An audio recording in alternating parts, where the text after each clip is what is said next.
Okay, so we're looking at session 6, and we're supposed to be comparing and contrasting um, Joel. We're looking at the historical critical reading and the reader-oriented reading. And we got some question sheets, discussion of Joel, SGOT, literary structure and so on of the two books. And then we've also got a reader-oriented approach, which is particularly centered on the quote from Waka. So, did you manage to do all this, look at it all beforehand? I've I've been skimming through the Tynesdale commentary. I think is what we're looking at. Um, but I've been really concentrating on trying to understand the first book of Joel, should we say, which is chapter 1 through to chapter 2, 27. That's Right. grouped as the prophetic or the first book, and then from chapter 27 on in chapter 2, verse 27 onwards in chapter 2 is grouped towards the second book of Joel. They split them up into the day of the Lord past tense and then the day of the Lord present and future tense. Um, so that's how I understand it. I'm trying to get my head around how the the writings group together poetic sentences and structures, but certainly the repetitions of the words, or and then the repetitions of the word, and then gets slightly stronger as I'm exaggerating the points is making, but still in terms of poetics is using the repetitions of key phrases. I'm not Yep. sure whether that's called onomatopoeic or is that playing with sound. Onomatopoeia is when you make something that sounds like its meaning. Right. That's just what. um, Or I've read a couple of them. I just did all blurred into one at the moment. So right.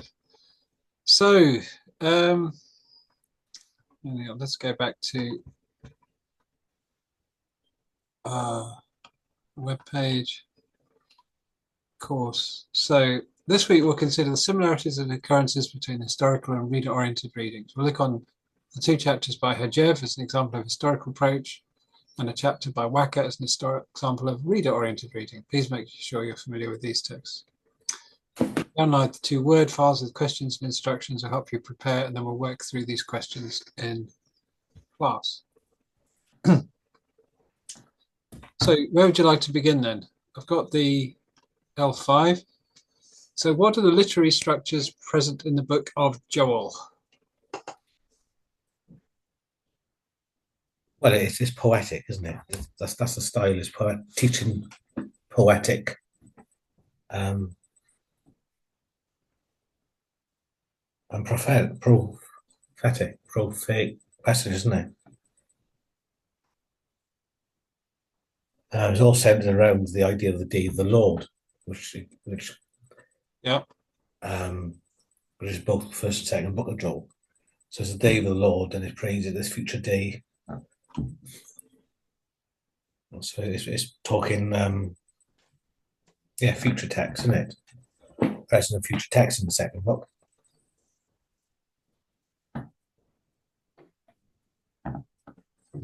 Yeah. I can't remember what SGOT means. I can tell you. SGOT, what does it say about that? SGOT. Huh. See, especially pages 13 to 15. Um,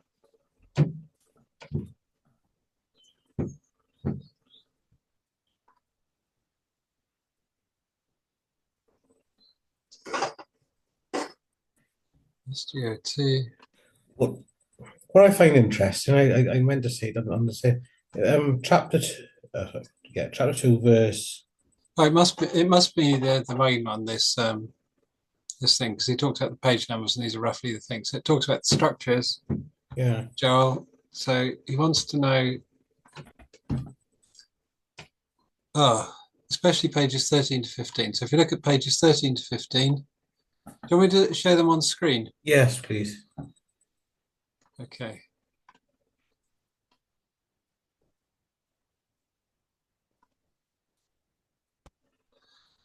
Okay, so these are the pages he's talking about. The structures of God, 13 to 15.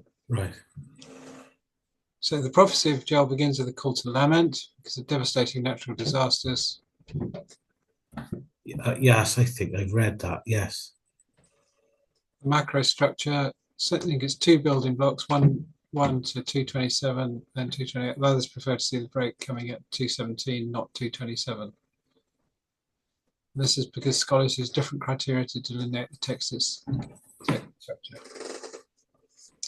Some choose to be guided by content, others by formal characteristics.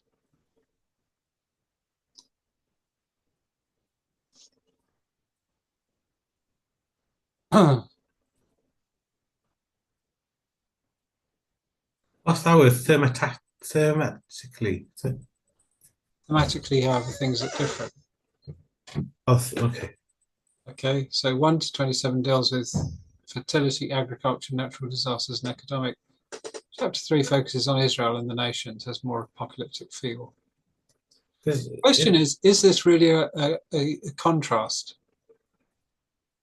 I no, because one's playing upon the other. Now you can break it down. You got fertility, agriculture, natural disaster, and economic hardship. You got four. You got four types of disasters grouped there, haven't you? Yeah. And if you link that to tell it to your children to the fourth generation, you got four disasters. There's four generations. You can link that to the locusts. So you got four different types of locusts. So you're playing on the generational theme.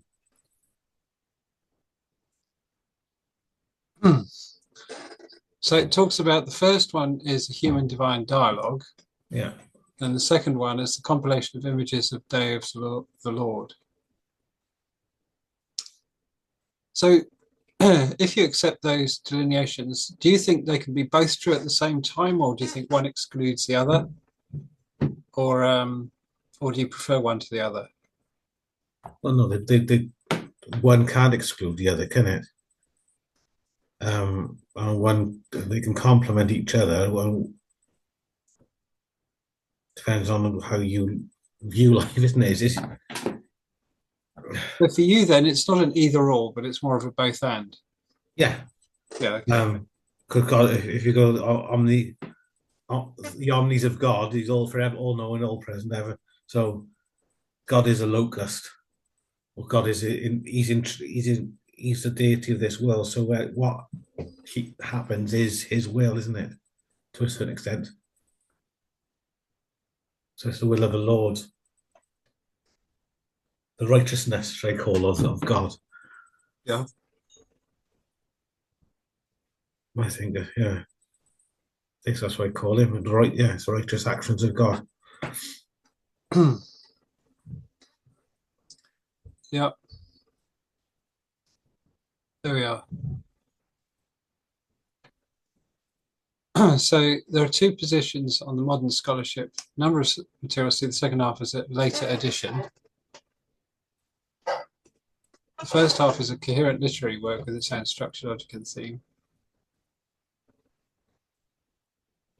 Whereas the second half lacks the tight logic and progression.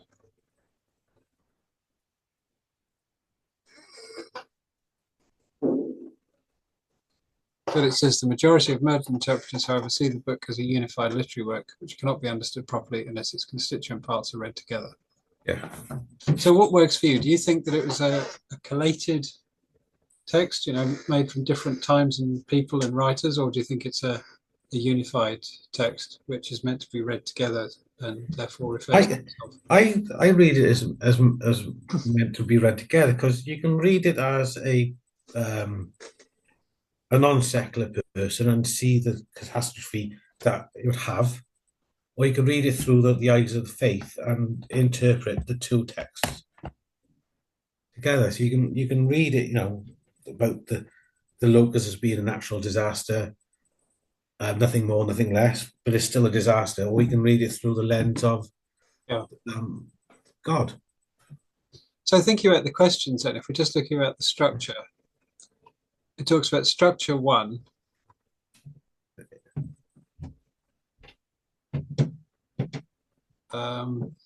Yeah, structure part one or first part one is, I think I've got the God's grace during past crisis, which is on in this book we're looking at now. It says a lot about it follows a pattern of Exodus, also not theology, Exodus tradition. Yeah, sorry, the Exodus tradition stands in the background of this section, which I don't fully comprehend. I'm assuming I know Exodus. It's the tradition of look, look how bad it's been. Look what God's done for us. Look what God's going to provide. So again, look how bad it is. We got a lot of locusts. This is really bad for us. God said, "Turn to me, and I will help you. Do not harden your heart like the Pharaoh did, but throw yourself to the floor, lament, and He will provide you Eden." Yeah. Yeah.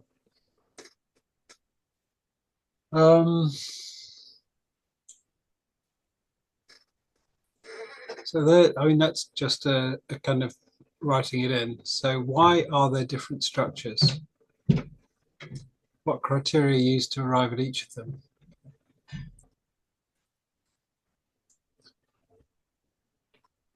What do you mean structures? What does he mean by that?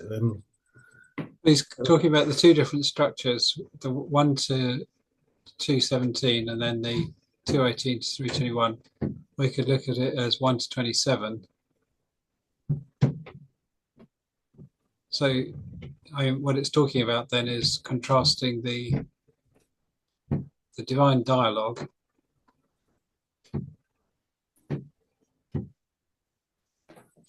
and the response to the lamentation, or you could see it as the day of the Lord, in which case it's a series of phases of description. Yeah.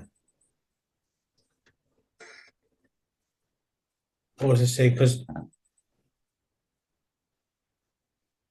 in section 220,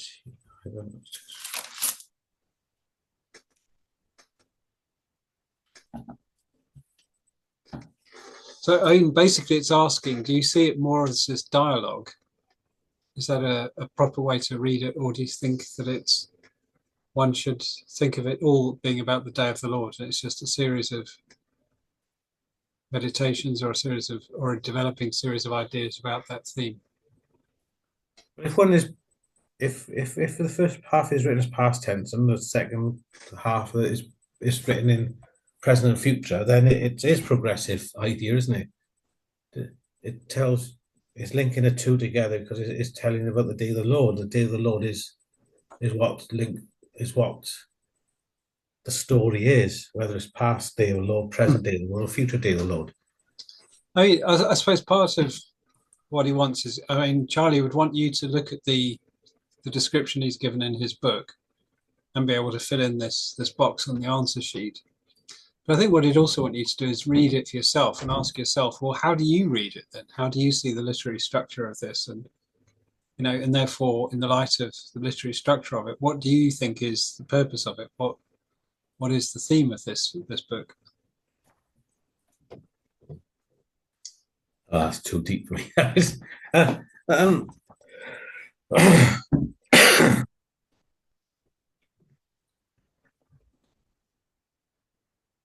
I can't answer that. I just see it as it's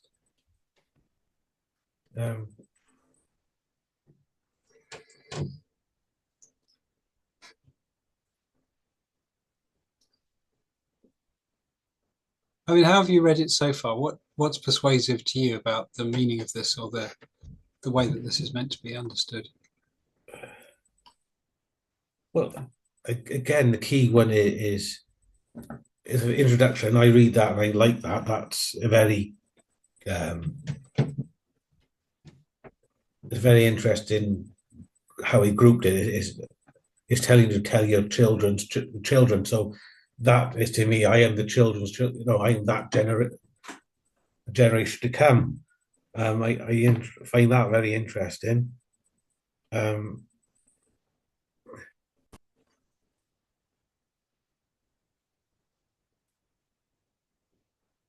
I find it very interesting how he groups. So again,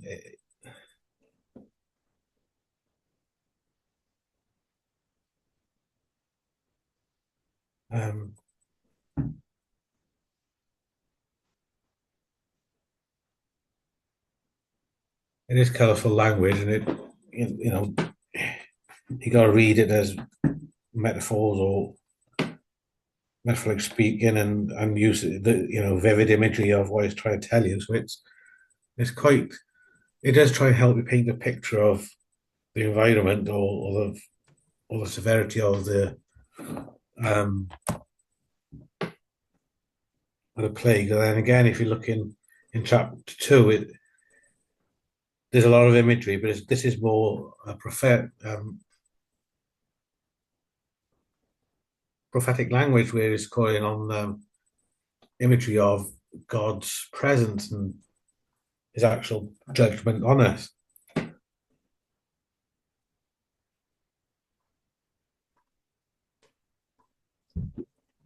Yeah. What about this question of genre?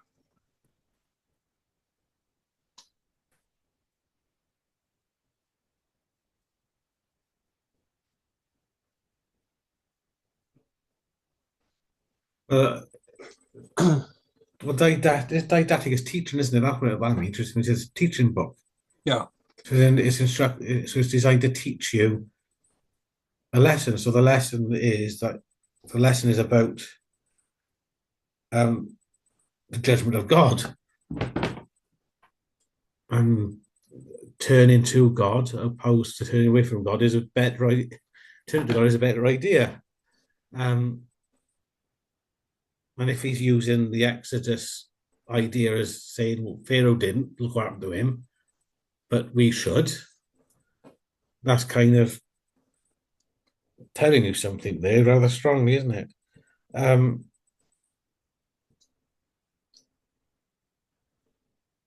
But what keeps on drawing my attention, I know I'm jumping around a bit, is rend your heart in chapter 2. Yeah. Where it goes, slow to anger and abundant in love. So I return to your Lord, for he is gracious and passionate, slow to anger and abundant in love. Well, that was said to Moses in Exodus as a contract of God. So he's telling you his nature here in chapter 2. So he's reminding you of his covenant promise, isn't he? So would that be the conversion point of the chapters? If it's telling you about the day of the Lord, it's telling you about the God's promise. So if you turn to him, so it's telling you, look what they did in Exodus. Arguably, the idea of turning and remembering is one that's all the way from Exodus. Yes. So what new thing then is Joel bringing to it?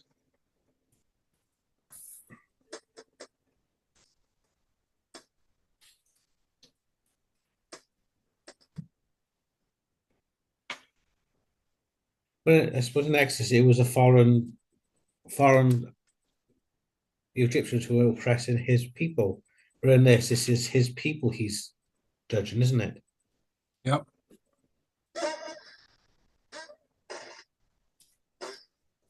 So when in the question that it's talking about genre. So when it talks about the different genres, what do you understand by them? It says define them briefly. Pages 24 to 30. So a cultic book. What do you understand by the idea of cult? Well, that's all around temple worship, wasn't it? Yeah. That's how I understand it, or what I've read to understand. So he's talking about the practices of the priests. Yeah. Um, I think that's addressed fairly early on, isn't it? That this judgment, these locusts will cut off the cultic practices because they won't have any grain or wine offering to make. So it's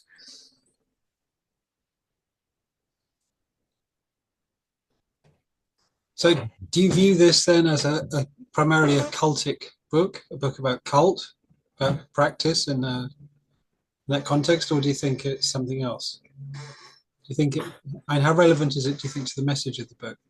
I think I would call it like a sociology book. It's a social book. It's a book on the culture, not necessarily Celtic, but it's a cultural practices of the time. It's the people. It's addressing the people. Oh, in here it's cultic actions, so like fasting, weeping, lamentation, and Yeah, the public offices and the temple. yeah. So how, although it obviously refers to them, do you think that's intrinsic to the book? Do you think it's primarily to be understood in that context, or do you think that's just sort of part of the overall thing? That It's part of the overall thing, but you could interpret that as being if you picture use the idea of the priest as the access to God, then you're being cut off from God. So it isn't the it wouldn't. I don't think it was Howard's book if it wasn't in it. Okay, what about apocalyptic? What do you understand by apocalyptic? Well, that's the destruction. Yeah, that's this economical, the physical destruction of the land, the famine.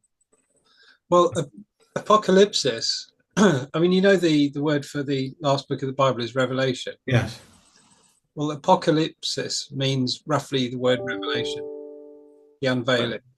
right, So apo means from, and right, calypsos uh, would be the covering. So from the covering or from the veil. So apocalypsis, therefore, is not necessarily about destruction. right. It's It's about through. unveiling a kind of hidden reality of something. Oh, so the unveiling of God's intentional, the revealing of God's will, the revealing of God's judgment over us. Well, you could do that strictly through words and instructions, which wouldn't necessarily be apocalypsis. But apocalypsis is normally a kind of poetic metaphors that are meant to describe what you might call the spiritual or supernatural reality behind events. Right. So So in the book of Job, for example, you get the idea of the heavenly council. You get God and the angels, and then Satan comes in and he says, "Where yeah, have you been?" And he says, "Walking around on the earth." In other words, none of that kind of thing would normally be seen by a human being. right. But that does give a kind of explanation for the events of the book of Job, that this is a kind Okay. of supernatural contest going on behind the scenes or behind the visible reality. And that kind of insight into the supernatural dimension of things would be apocalypsis.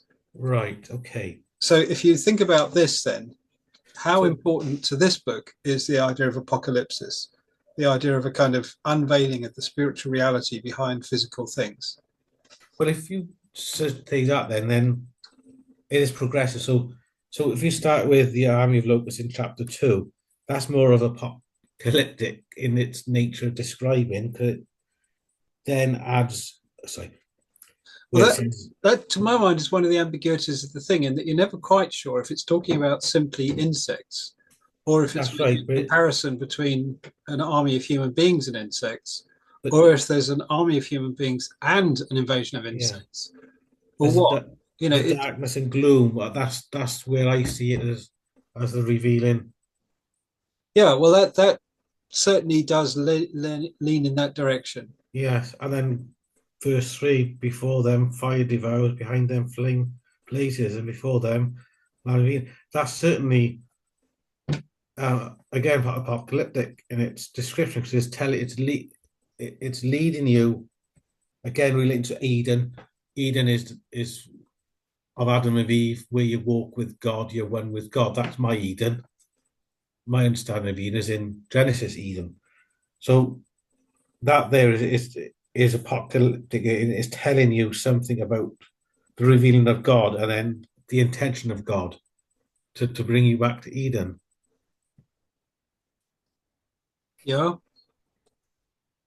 Sorry. Seems to kind of freak out. Apocalyptic book. Um,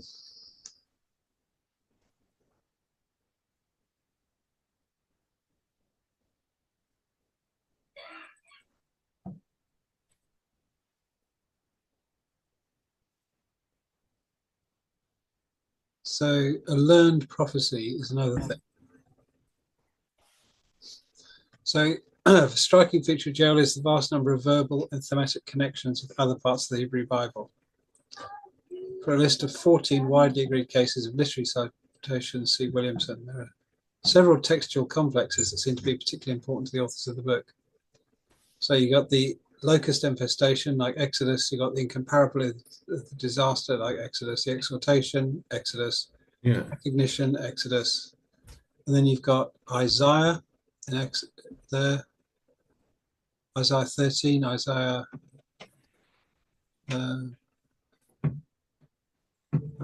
Yeah, so you got the idea of from Isaiah, and then there's the other prophetic traditions. Yeah. Obadiah,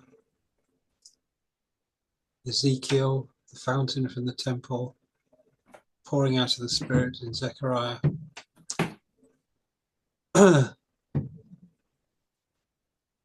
So that means they would say that he interpreted, applied, and actualized these texts for his own time. So in other words, he's, if you like, taking sections from the books that already exist to create his own sort of message.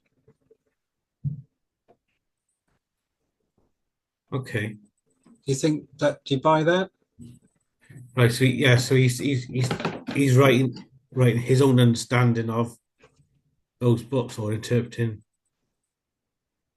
Yeah. Okay.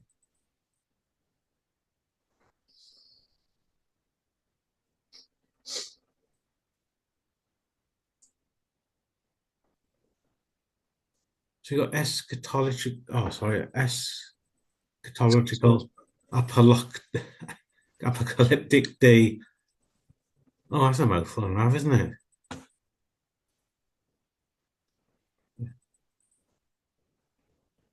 Okay, so the two didactic books about the present and the future is the other Yeah. genre.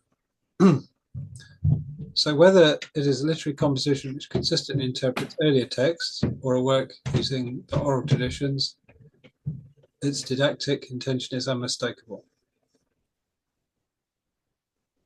Do you think that's its main point then? Is it mostly something intended to teach?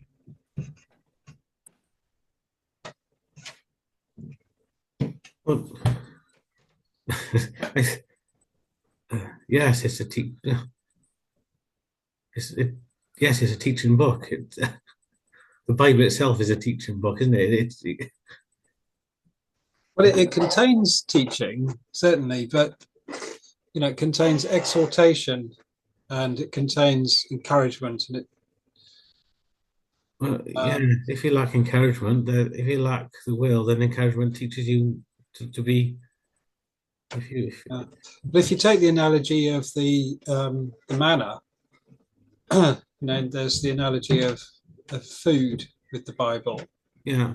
Obviously, that's not primarily about a teaching thing. That's a kind of sustaining thing. That somehow you sustain your soul with the Bible.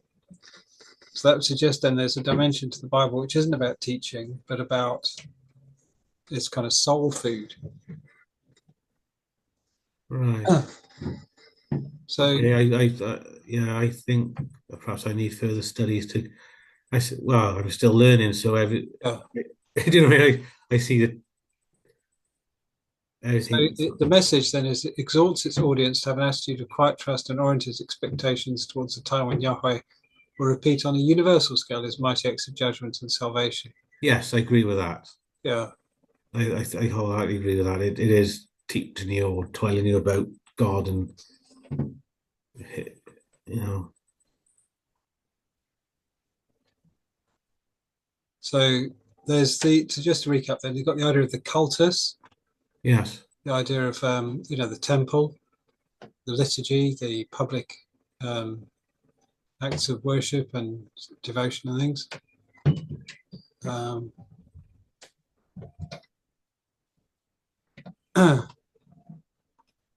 got the apocalyptic book, the idea of unveiling the hidden reality behind things, the idea of the learned prophecy, the idea that he's sort of reinterpreting ancient texts or bringing them up to date in some way, and the idea of didactic books, the idea of instruction. Um,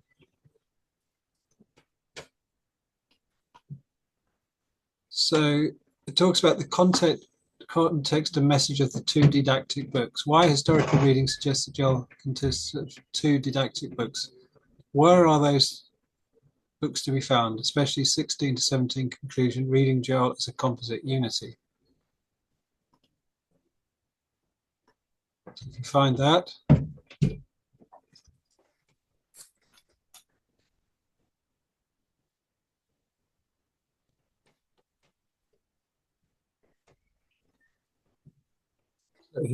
this one says we have two separate booklets here.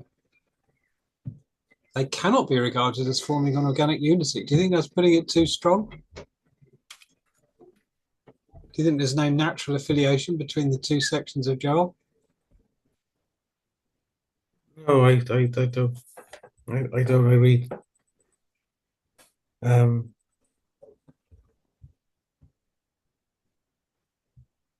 I don't know. I can see how you could say that because the way the two books start off is quite different, but they've got similar themes, haven't they?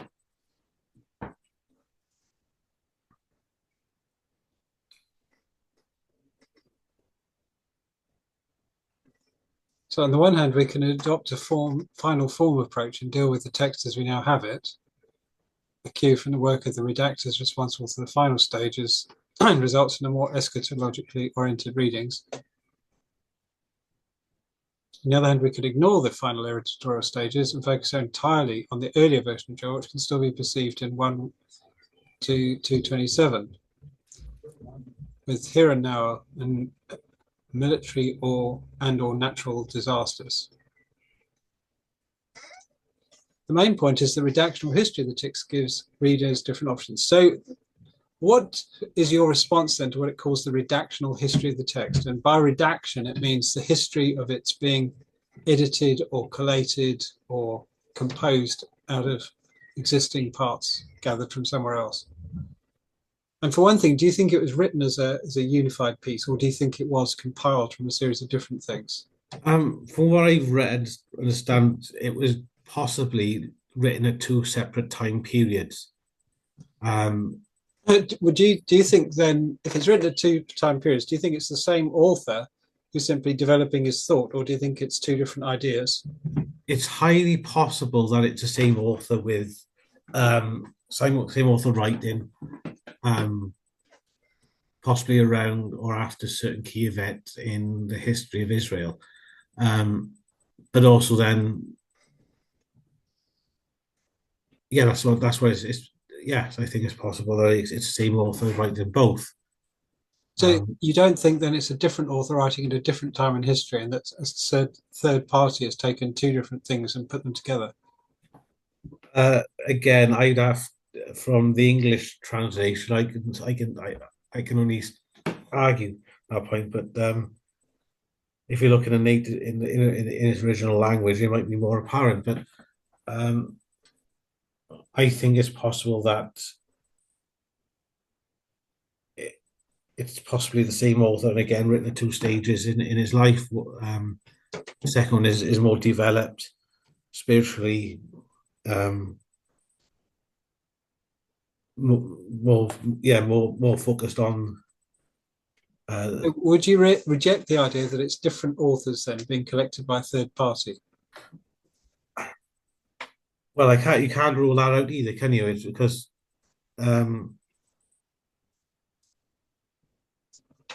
So, but does that affect anything? I don't think it affects it as such because it could still be just students of Joel, couldn't it? It could be. It doesn't necessarily, although it's in the style of But it. part of the meaning of the question is that if you believe that it's compiled from different authors by a third party, does that third party collection actually tell you what these things mean? Or can you disregard the third party collection and put completely different meanings on the two sections of it? Is that reasonable? Or should you look at the single final form, as they call it, and think of it as a single piece? Well, yeah, it would be reasonable because I suppose because Joel himself collected or from learnt. What do you call it? Learnt prophecies. He collected from all manner of books, didn't he, to construct his argument. So it'd be no different if you had third parties gathering the information to mirror or to mirror Joel 1. I don't think it matters.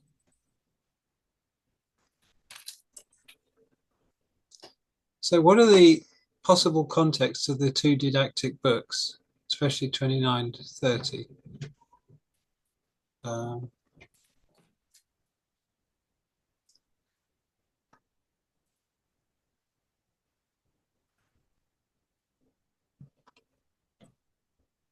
That's the day of the Lord. Yeah.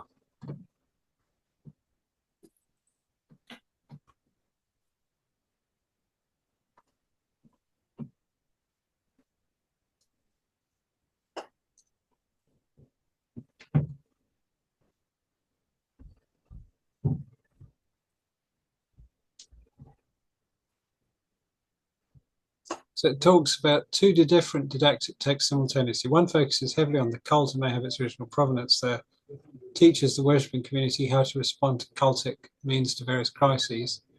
The second is proto-apocalyptic reworking of the first and includes the whole of the present book. The edition suggests a situation in which the community is under threat because of pressure by neighbouring groups. So to counter such pressure, Joel constructs and defends the identity of the community by looking first at the past and then at the future. The past defines this community as a nation which has experienced Yahweh's delivering power. The future is the identity of a final, decisive intervention on its behalf. So it talks about the different audiences. The first assumes a possible change of history, invites the reader with times of scarcity to turn to the Yahweh who can overcome all present difficulties. And the second pushes salvation from current difficulties to the eschatological future, and therefore to have quiet trust and orient all expectations to the time when things will be done. Do you think that has mileage, that way of looking at it? Do you think that's reasonable?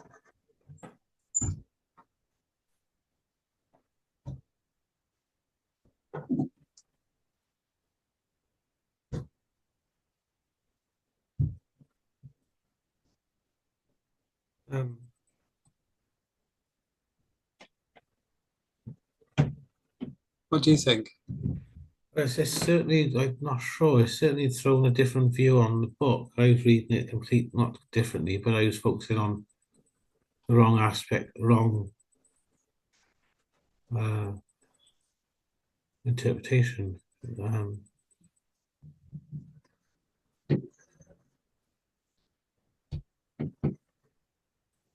But yeah, I suppose two texts teach different lessons to their respective audiences. So it says, concluding key question, what are the messages of the two didactic books and how do these messages relate to their respective historical contexts? Well,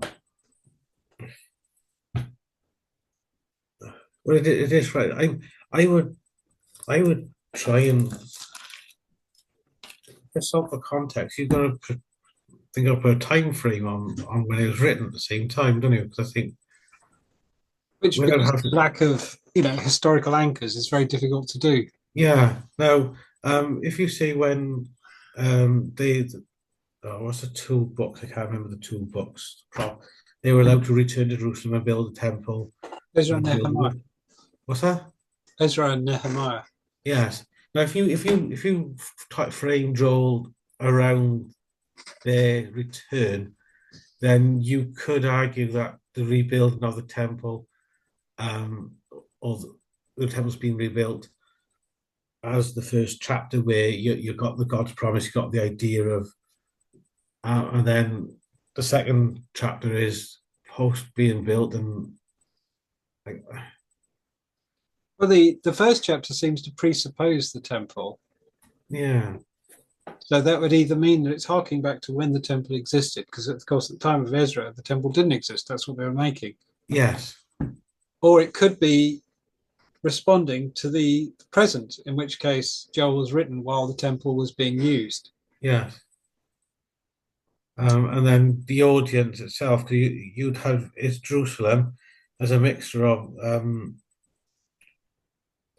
Yahwehisms and other cults, wouldn't you? You so when you're addressing the nations and all, Well, you there's no could reference to other religions. well, no when I read the drinkers and the drunkards, um, I see that as through my understanding. Um, if you've got a religion that's a yes man and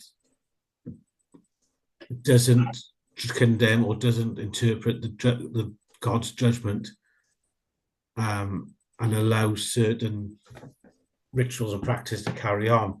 Um, It I doesn't refer to any other kind of pollution of the temple or no, but culture.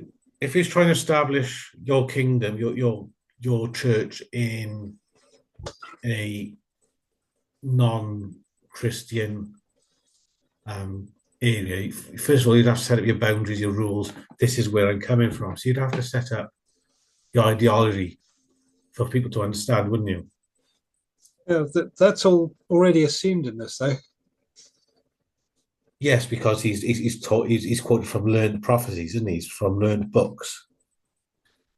So I'm whether he is deliberately attempting to draw attention to previous things or whether he's making a conscious effort to reinterpret previous things.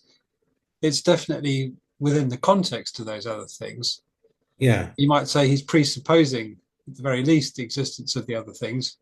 because if you see it heavily in the Exodus traditions, didn't they make their own idols at the bottom base of Sinai, the base? So But you see, until the exile, the Israelites are criticised regularly for not being faithful to the Lord, yeah, having other idols. yeah. And So in the book of Joel, there are no other idols. well, no, but but certainly you drunkards and wine drinkers, whether they're drunk or whether they enjoy having a good time, it's the good time, it's the party, and it's the um It's not making that much about the wine. I mean, there are other parts where no, it talks about people being drunk as an analogy for something else. But it seems to be really basically that the ones who like drinking wine just can't do it anymore. yeah. So he's not really commenting on drunkenness or wine drinking No, as such. He's simply saying that you can't do it because there is no wine. I'm just saying, like, there was no parties at Downing Street. It's it's alluding to something that you can interpret as behavioural issues that are not um, that are frowned upon by God. As in, that's how I see drinkers, you drunkards. I see as people as a party people, as having too much of a joyous time. You're not actually paying attention to the seriousness of the situation you're in, the seriousness of your sins. It's it's a low. It's got lot. It means a lot. So I understand it. Um,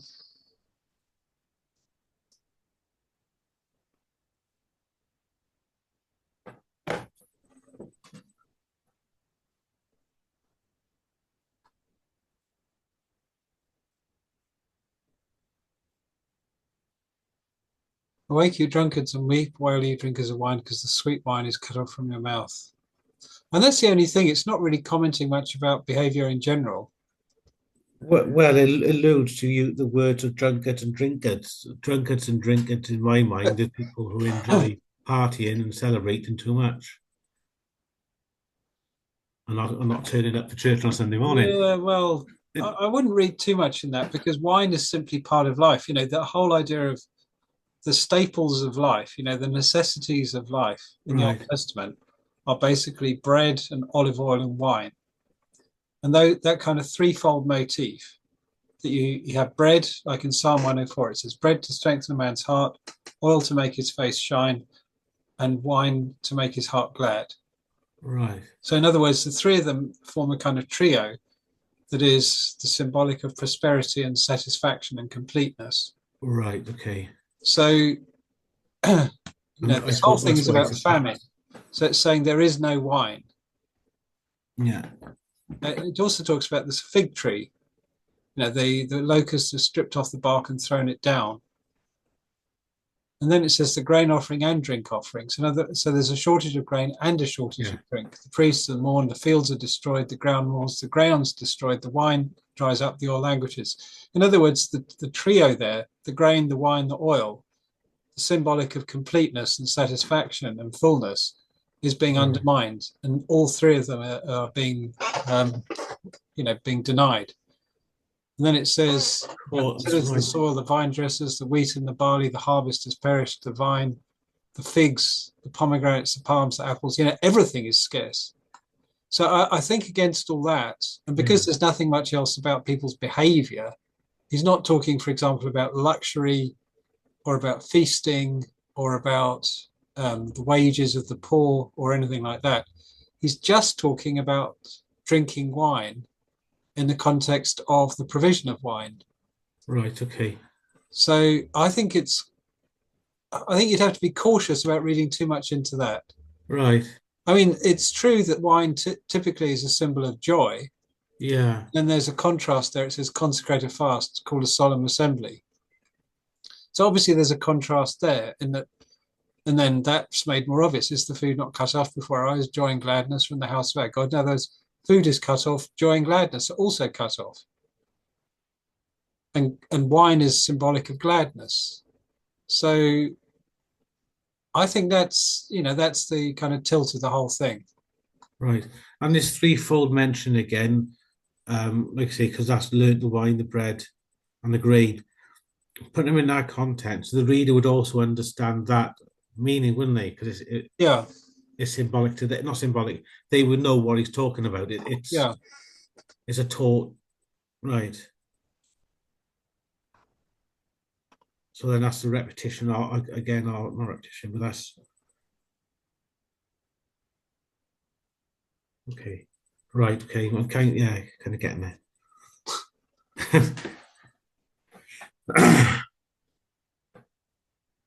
So um,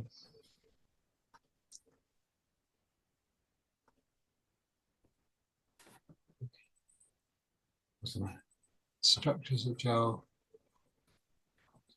setting and genre. Oof. He seems quite keen on this idea of the didactic book, doesn't he? Yeah.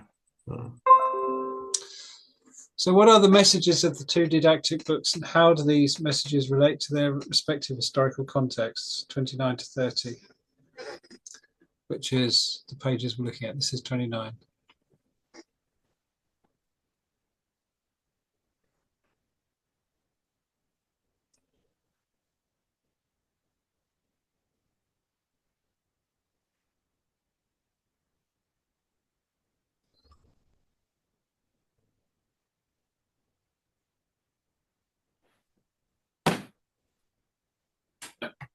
So I have read some commentaries, and they say it's not that cultic.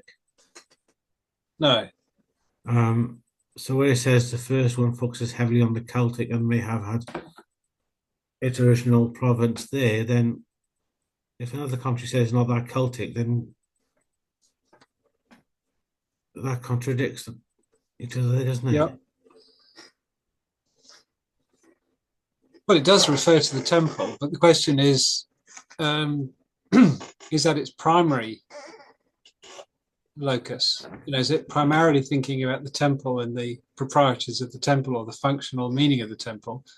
Or is it simply looking on the cultus, the temple activities, as somehow emblematic of something else? Yeah, I'd say that yeah, it's what they, yeah, it's a Celtic practice is symbolic of something else. That's what I see it. It's not, Yeah. um, and it's being cut off from God. I see it as that because if you're not forgiven, you can't make the sacrifices, and you can't.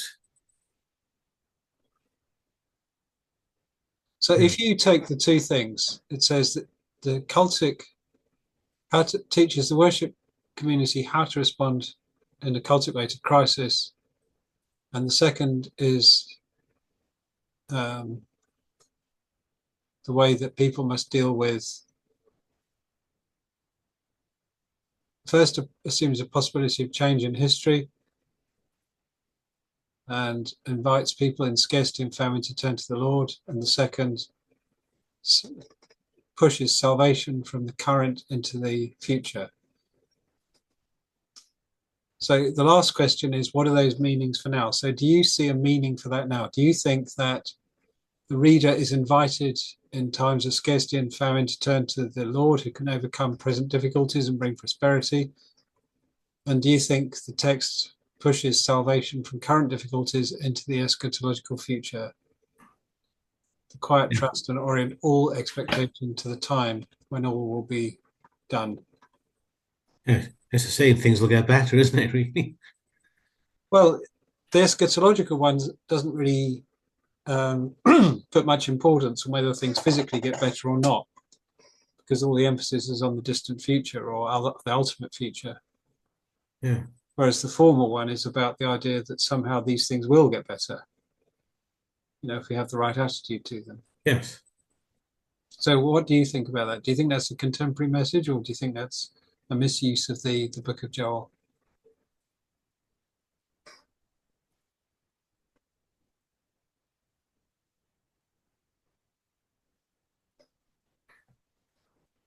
What? I don't know. I say possibly misuse. There we are. Mm. I mean, it's you've got to really kind of make up your own mind about this, Yeah. so that when you're writing about it, you can have your own opinion and you can substantiate it. Yeah. So you can argue the toss about it. The other one then is about the reader-oriented approach. So that so far is the historical-oriented approach. So if we look at the reader-oriented approach, what are the main characteristics of the reader-oriented approaches?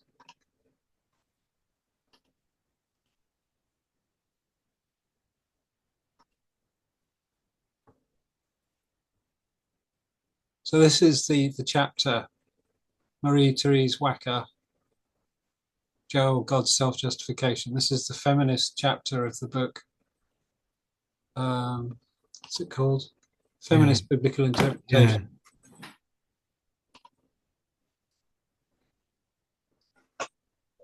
So what should we expect then if it's a reader-oriented approach? What is the main characteristic? Literally got no try. I haven't got a clue. I'm I'm just reading this the first part. I mean, complete. It doesn't relate to me at all. What is uh, what is the characteristic of the reader-oriented approach then, as opposed to the historical, which you've just been looking at? But if you read it as a teaching book, and then you have this intertextuality of the book itself, um, it's linking the prophetic word to you, isn't it? Through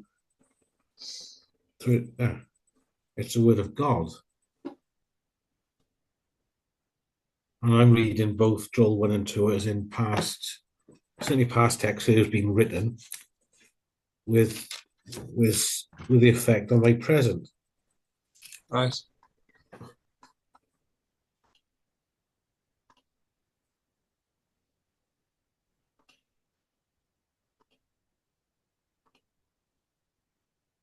So what is the reader-oriented approach then? Because we looked at that quite early in this course. Do you remember what was said about it then? No, I don't get it now. Never. And it's the way of interpreting the book or reading the book from the very personal point of view, from the priorities or experiences of the reader. And so you might say it's measuring the book by the priorities or the opinions of the reader.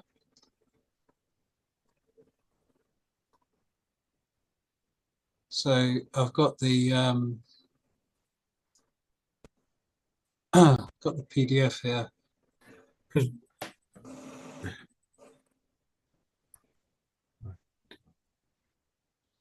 How does the text affect me? What are the details? What is the shape? What is my context? What are my values and commitments? What are my questions and concerns?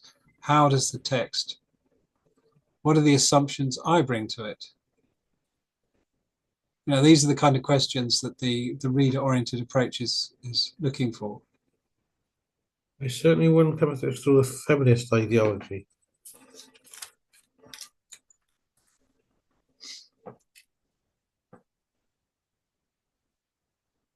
Well, some feminists would argue that it's impossible for you to come to it as a feminist because you're not a female. Well, that's kind of my point. I'm a very insensitive male who lacks empathy. So, you get what's called critical theory. So you get critical race theory, which argues that the experience of the black primarily somehow calls into question the experience of a white, and that therefore the presuppositions or assumptions or experiences of life from a white person can't possibly have much to do with that of a black, and therefore that being white simply makes their opinions irrelevant to blacks. It's within a context of So, from that critical theoretical point of view, if you're male, therefore you have nothing to offer a female reader. And that would be a kind of possible critical theory approach, quite an extreme one, to be honest, but that is out there, that kind of thing. Because if you read this in, right, this was written around 300 or 400 BC to Israel, then Middle Eastern society, and you as a Western society reading it, then it's not going to make that much sense in the context it's talking about. We'll never know what a plague of locusts is going to be. We can't imagine that unless you've lived it. We can't imagine that unless it's passed down to us from our forefathers who live in the area. We can certainly relate to intertextuality because it spans different authors, different writers, different cultures, so it gives you more of a greater understanding. But if you're trying to read this text in my understanding, it's not going to help because it's not written for me. It's not my culture, is it? But the word of God that comes through it is relevant to me. So it's a prophetic word. I can't. It's poetic, but I can't read this as poetic because I don't understand how the Hebrews wrote.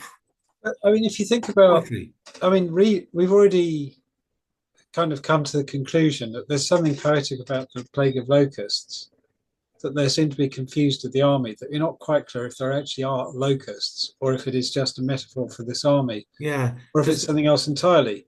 Yes. So you could argue, therefore, that a personal experience of locusts is not necessary to actually relate to the book, in that it's talking about some kind of threat or disaster. So really what it is, it's poetically describing the sense of threat or disaster.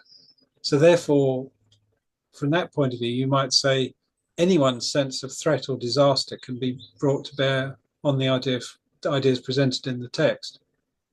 Yes. Put it that way, yes. So in other words, you could argue a kind of universal application against the ideas of threat and disaster. Yes, threat and disaster, and yes, of course, yes. So if we return to this question then of the reader-oriented approach, how does so if this is a reader-oriented approach, this feminist one, how does the text affect me? What are the details? What is the shape and structure? What is my context? What are my values and commitments? What are my questions and concerns? So one thing which actually hit me when I was reading it earlier, it says, on one hand, the patriarchal in all its structures of life, political self-administration and worship. On the other, it defines itself in the perspective of God in ecological terms. The community is conscious of its bond with and dependence on Mother Earth and the creatures that live on her. Even the political threat from the hostile army in the new life is can be viewed in this perspective. So do you think, therefore, would you agree with this author that the text is patriarchal in its structures of life and administration, but that somehow its perspective of God in ecology is dependent on Mother Earth, quote unquote, and the creatures that live on her, and therefore that somehow there's something feminine about that? Or do you think that's not a good way of reading it? No, because I think it's very no.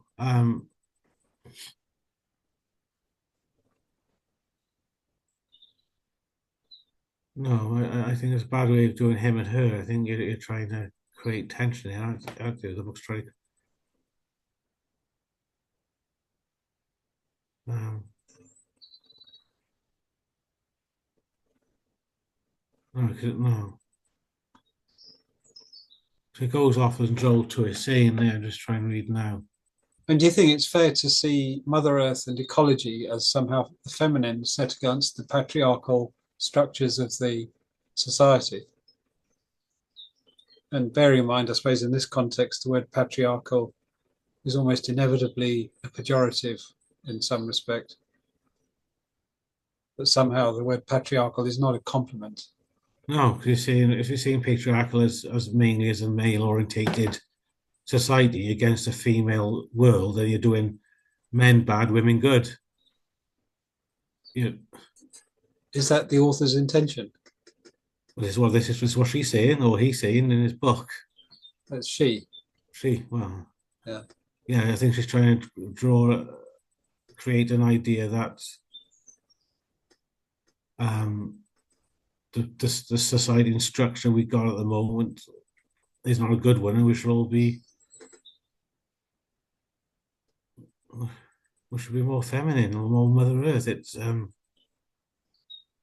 I think it's talking about different attitudes. It's drawing ideas of our attitude. Because in page 272, she says, the suffering herds are mentioned specifically, they'll be comforted, and the soil is spoken to in language using the feminine form of the imperative. Only then are human beings addressed and called sons of Zion, a reference to Jerusalem, the city of Zion, also thought of as feminine.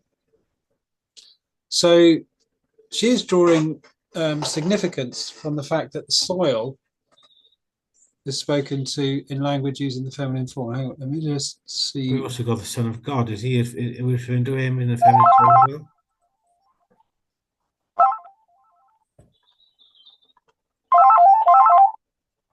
Oh, sorry about the phone. No problem.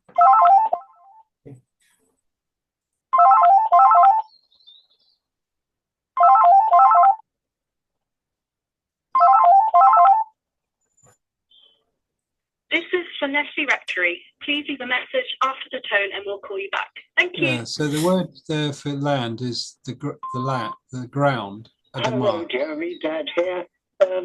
Just wondering if possible to have a word with Nikki or yourself. Just find out what the arrangements are for the bat walk. Let me know so we can make sure Kath's going to the bat walk and yeah. So what arrangements there are. Are you taking your car and so to go back to that? Oh. You will be Oh gosh. and able to give So it capital talks about okay. chapter 1, Just a ring when you've got a minute. verse Thanks. 10. Bye. Where is it? The sword is spoken to in language using the feminine form of the imperative, and urged to break forth into harvest jubilation. 221. You could also look at the fruits of the vine as being the people, can't you? So when the wine is drunk up, the people is. The thing is, the word, I'm not sure if the author actually understands how the Hebrew language works, because the word Adama, ground, is a feminine noun. And so if you're going to use a feminine noun, so here it says, fear not, O land, al tere Adama. Now, it uses, in the subscript here, it says the verb kal imperfect, second feminine singular. It's not actually the imperative. But because the word Adama is feminine, that means any verb connected to the land explicitly, directly, would be also a feminine form of the verb. Hebrew verbs are always conjugated as either masculine or feminine. Okay. So there it says, be glad and rejoice, and those are feminine imperatives. So in other words, that's simply linguistic consistency. In other words, if they didn't conjugate those verbs in the feminine, that would be bad grammar. Okay. So the author seems to be attributing some significance to the fact that these verbs are conjugated in the feminine, but doesn't seem to notice the fact that because the noun Adama is a feminine noun, they would have to be what's the word? They'd have to be in the feminine form. So, so this author is writing from a Western point of view, then a Western understanding of the English text or the Hebrew text. I'm not sure. She occasionally does refer to Hebrew words, to sounds, alliterations, and things, but the fact it's spoken in the feminine form of the imperative is simply linguistic. I mean, it doesn't actually, I don't see that it actually means anything.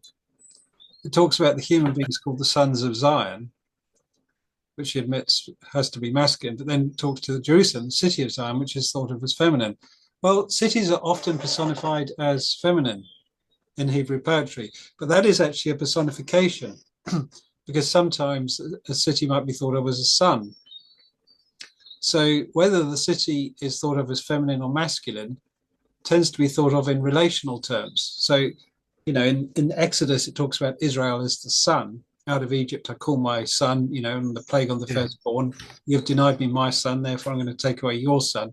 So there's the straight equivalence of the Israelites as the son of God. Somehow the nation of Israel is his son. But then it also talks about the daughter of Jerusalem. It also talks about the daughters of Zion or the daughters of Israel, or it talks about Israel itself as being somehow the wife of God, that Israel's infidelity, that Israel's worship of other gods is actually a form of marital infidelity, in that Israel is meant to be married to God, the husband, and Israel, by worshipping other gods, is actually committing a kind of fornication. So therefore, the personification of the nation as either being masculine or feminine is actually describing the relationship to God, either as the offspring, the son of God, or as the wife of God. But those two things don't contradict each other because they are metaphorical relational descriptions. They're not meant to be absolutes. So I'm not sure if the author here actually understands that. It looks to my mind as if she doesn't really get that because she's not really accounting for it. Oh.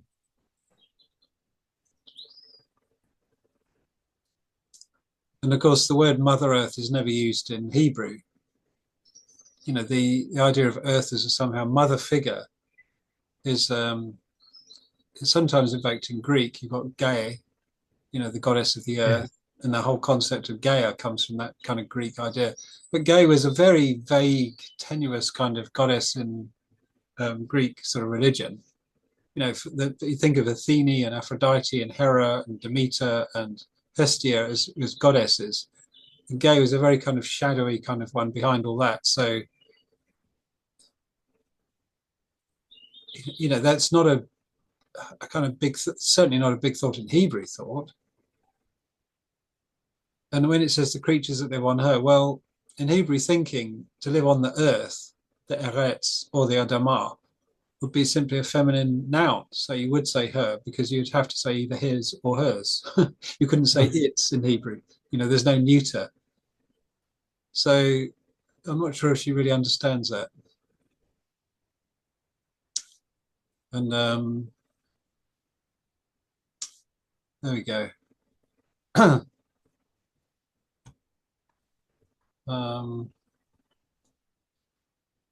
So you'll draw a quote from Wacker's chapter and be asked to read the quote and comment on it. In your comment, can you explain what the quote means and how you respond to it? So have you got anything like that?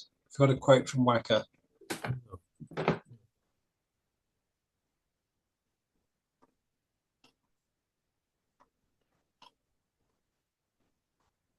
Can't cut and paste. Oh, there we go. There you go, sorry. In the following verses, the chap, there you go. He was talking about the wine drinkers again being merry. So that's Marie-Therese Wacker. She's the one that wrote this. Right. Okay. She's the professor of Old Testament and Gender Research, Faculty of Catholic Theology at the University of Munster. Now retired, the grandmother of 4. See, This one, she's professor of Old Testament and Gender Research. Oh, it's the same thing. There we are. Yeah. Anyway.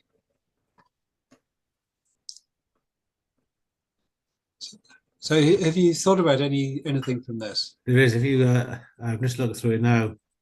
Again, it kind of ties in with my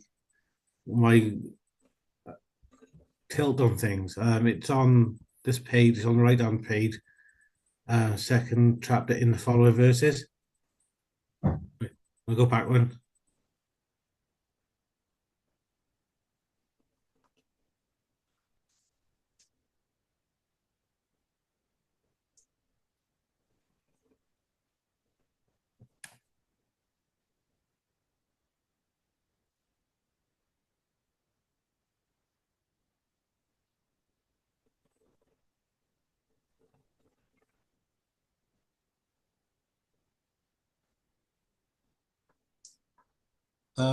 There we go. Sin and guilt. Such an explicit topic in this book. If one reads a text without the presumption, yeah, okay.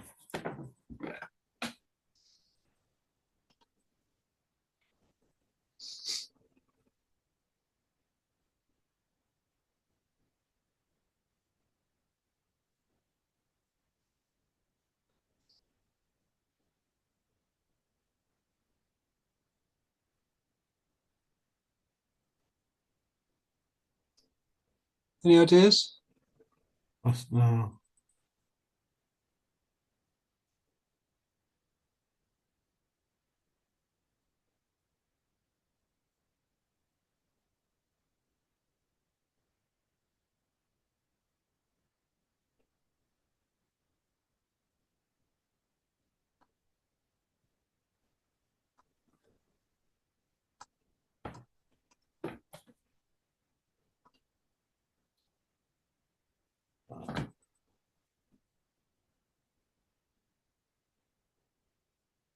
Okay.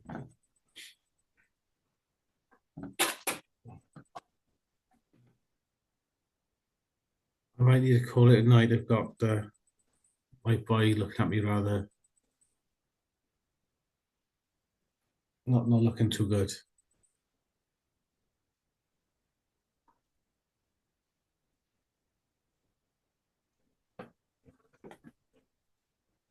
Behind me.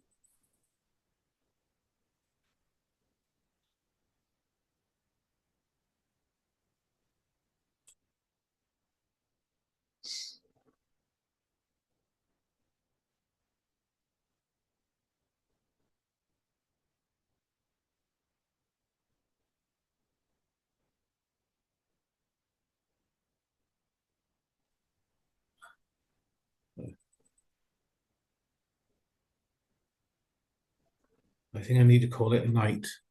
Is that? I was Yeah. just looking at this morning light goddess Anat, and she takes this Baal Neruha. Yeah. It is the community itself that is the young woman making lament for the man of her life. Yeah, well, that's how I read it anyway. Yeah, but she's Because, comparing it to the pagan myth of the goddess Anat and her brother, who she was married to, Baal. yeah, because Baal also, in that, again, Baal worship revolves around the seasons. And if the locust plague was attacked on the land, it would eat the crops of the land. It then destroying the rebirth of the Baal worship. If Baal can regrow and resprout, because in the winter he dies, and then in spring and summer he's reborn. So if the locusts attack the birth of Baal, then you destroy him. Oh yeah, That's one thing I was reading, but also yeah. I read as well is where they talk about the army of locusts.